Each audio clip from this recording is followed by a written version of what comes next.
2026 131 ഭരണഘടനാ ഭേദഗതി ബിൽ നരേന്ദ്രമോദി സർക്കാരിന്റെ ഏകദേശം 12 വർഷത്തെ തുടർഭരണത്തിനിടയിൽ അവതരിപ്പിച്ച് പരാജയപ്പെട്ട ആദ്യത്തെ ബിൽ. കേന്ദ്രമന്ത്രി അർജുൻ റാം മേഘ്വാൾ 2026 ഏപ്രിൽ 16 ലോക്സഭയിൽ അവതരിപ്പിച്ചത് 3 ബില്ലുകൾ. വനിതാ സംവരണ ഭേദഗതി നിയമം അഥവാ ഭരണഘടനാ ഭേദഗതി ബിൽ 131, ഡീലിമിറ്റേഷൻ ബിൽ അഥവാ മണ്ഡല പുനർനിർണയ കമ്മീഷൻ ആവിഷ്കരിക്കുന്നതിനുള്ള bill, union territories laws bill. 2023 September 19 കേന്ദ്ര നിയമമന്ത്രി അർജുൻ റാം മേഘ്വാൾ നാരി ശക്തി വന്ദൻ അതിനിയമം ലോക്സഭയിൽ അവതരിപ്പിക്കുന്നു. 2023 സെപ്റ്റംബർ 20 ബിൽ ലോക്സഭ പാസാക്കി. 2023 സെപ്റ്റംബർ 21 ബിൽ രാജ്യസഭയിലും പാസ്സാകും. 2026-27 സെൻസസ് അടിസ്ഥാനമാക്കി ബിൽ നടപ്പിലാക്കുന്നതിന് 2023 സെപ്റ്റംബർ 28 നാരി ശക്തി അതിനിയമം ബില്ലിന് രാഷ്ട്രപതി അംഗീകാരം നൽകുന്നു.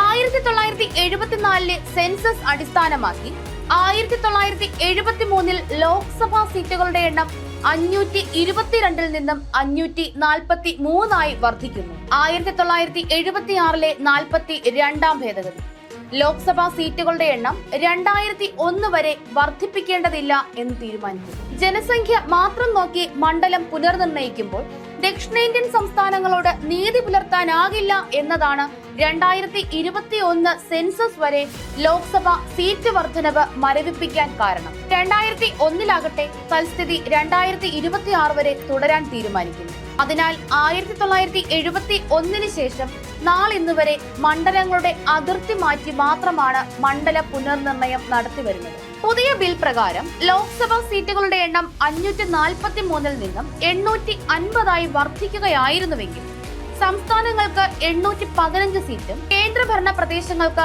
35 സീറ്റുമാണ് ലഭിക്കേണ്ടിയിരുന്നത്. 2023 വനിതാ സംവരണ നിയമം 2026 ഏപ്രിൽ 16 മുതൽ പ്രാബല്യത്തിൽ വന്നതായി നമ്മുടെ കേന്ദ്ര സർക്കാർ പ്രഖ്യാപിക്കുമ്പോൾ എന്ത് ഭേദഗതിയാണ് ഈ ഒരു നിയമത്തിൽ വരുത്താനിരുന്നത്? 2027 സെൻസസ് നടപടികളുമായി വനിതാ സംവരണത്തെ ബന്ധപ്പെടുത്തുന്നതാണ് ഇവിടെ ഭേദഗതി ചെയ്യാനിരുന്നത്. 2027 സെൻസസിന് പകരം 2011 സെൻസസ് അടിസ്ഥാനപ്പെടുത്തി 2029 തെരഞ്ഞെടുപ്പിൽ വനിതകളുടെ 33% സംവരണം നടപ്പിലാക്കാൻ തീരുമാനിക്കുന്നു. ഇതോടെ ലോക്സഭയിലെ വനിതാ പ്രാതിനിധ്യം 284 വർദ്ധിക്കും. എന്നാൽ ഇത് നിലവിലുള്ള 543 സീറ്റുകളിൽ നിന്നും സംവരണം ചെയ്യാതെ പുതുതായി നിർമ്മിക്കുന്ന സീറ്റുകളിൽ നിന്നും 33% വനിതാ സീറ്റുകൾ സംവരണം ചെയ്യുന്നു. വനിതാ പ്രാതിനിധ്യം വർദ്ധിപ്പിക്കുന്നതിനായി നമ്മുടെ സർക്കാർ ഒരു ഭേദഗതിക്ക് തന്നെ മുതിരുമ്പോൾ നമുക്ക് ഓർത്തിരിക്കാം, നിലവിലെ വനിതാ ലോക്സഭാ അംഗങ്ങളുടെ എണ്ണം 75. പ്രധാനമന്ത്രി ഉൾപ്പെടെയുള്ള ആകെ 72 കേന്ദ്ര മന്ത്രിമാരിൽ വനിതാ കേന്ദ്രമന്ത്രിമാരുടെ എണ്ണം 7. നിലവിലുള്ള വനിതാ മുഖ്യമന്ത്രിമാർ മമതാ ബാനർജി വെസ്റ്റ് ബംഗാൾ, രേഖ ഗുപ്ത ഡൽഹി. ഒരു ഇന്ത്യൻ സംസ്ഥാനത്തിന്റെ മുഖ്യമന്ത്രിയാകുന്ന ആദ്യത്തെ വനിത സുജേത കൃപലാനി.